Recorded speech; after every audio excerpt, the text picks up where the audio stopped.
नमस्कार, आप देख रहे हैं लोकमत राजस्थान। मैं हूं निशु शर्मा आपके साथ। आइए रुक करते हैं देश विदेश की बड़ी खबरों की ओर।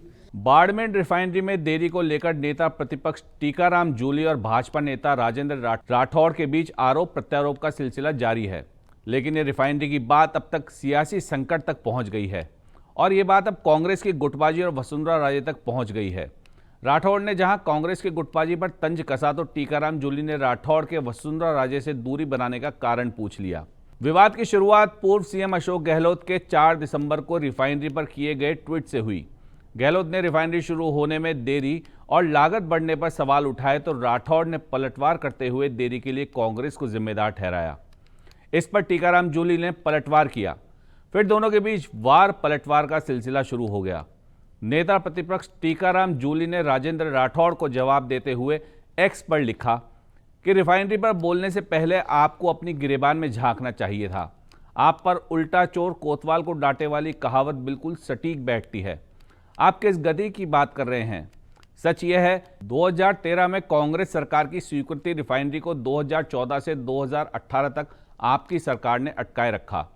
4 साल तक रिव्यू के नाम पर आपने राजस्थान के भविष्य के साथ खिलवाड़ किया। अभी तो आप सरकार को बिना मांगी सलाह देने वाले सलाहकार हैं, पर उस समय तो आप ही मुख्य सलाहकार हुआ करते थे। बीजेपी सरकार के कारण रिफाइनरी की लागत 40,000 करोड़ रुपए बढ़ गई।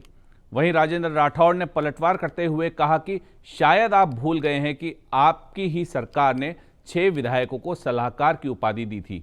अगर उनकी कीमती सलाह सच में आपके नेताओं को समझ आती तो शायद आज कांग्रेस के अच्छे दिन कहीं तो दिखाई दे जाते।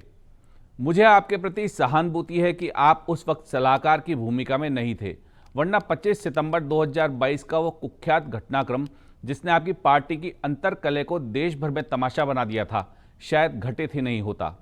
राठौड़ ने लिखा, खैर जूली जी, आपका ध्यान मुझे सलाहकार की उपाधि देने में लगा है, लेकिन सच्चाई यह है कि भाजपा में सलाह देना कोई पद नहीं बल्कि एक संस्कार है।